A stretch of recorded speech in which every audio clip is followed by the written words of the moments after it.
Some people don't cry when they're hurt. They don't argue when something feels unfair. They don't explain what they're feeling even when it's heavy. They just endure.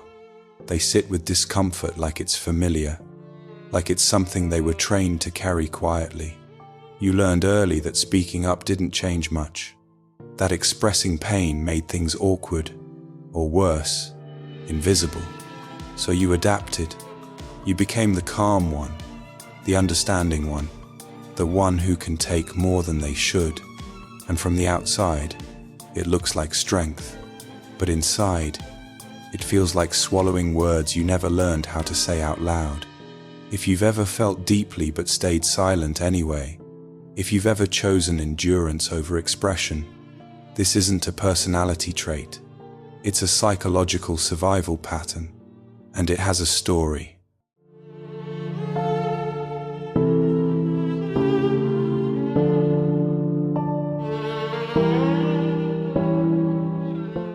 This isn't emotional strength the way people like to praise it.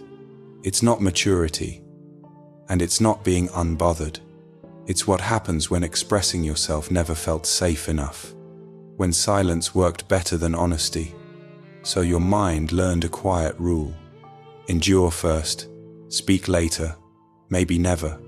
Psychologically, this pattern forms when emotions are met with dismissal, discomfort, or consequences. Over time, the nervous system stops reaching outward and starts containing everything inward. You don't explode, you compress. And because you function so well on the surface, no one questions the cost. Not even you, until the weight starts to show up in ways you can't ignore. This is the psychology of people who learn to endure, not express.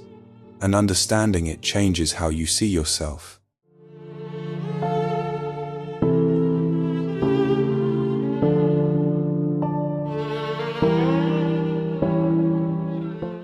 For many people, endurance is learned before it's chosen.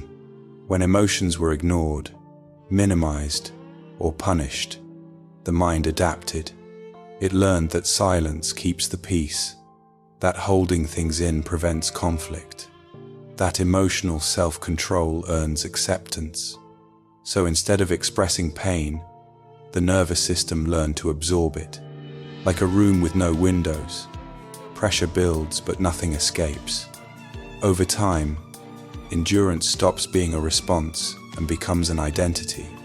You become the reliable one, the calm one, the one who never makes things messy.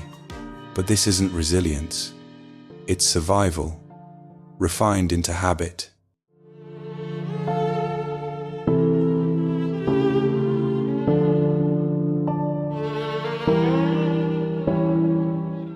Living this way changes how you relate to yourself. You feel everything deeply, but you translate it into silence. You tell yourself it's easier this way, that your feelings are manageable as long as you carry them alone. Over time, your needs become quieter, your boundaries blur. You start adjusting before anyone asks you to. People come to you for stability. They trust your calm, but they don't see the exhaustion underneath it. And the hardest part isn't the pain itself. It's realizing how long you've been convincing yourself that this is just who you are.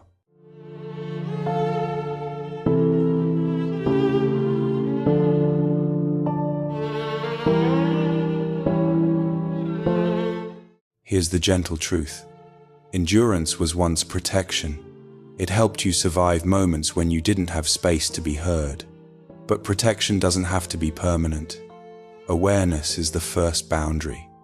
Noticing when silence is a reflex, not a choice. Expression doesn't mean conflict.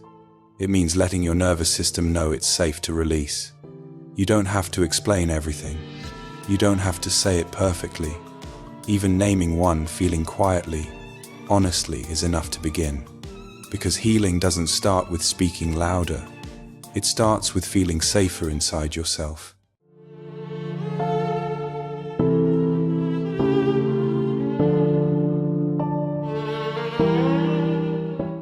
People who learn to endure are not broken. They are adapted. They learned how to survive in silence, how to stay steady when expression felt unsafe. But adaptation is not the same as identity, and survival is not the end of the story. Some feelings were never meant to be carried alone, and learning to express them doesn't erase your strength. It gives it somewhere to rest.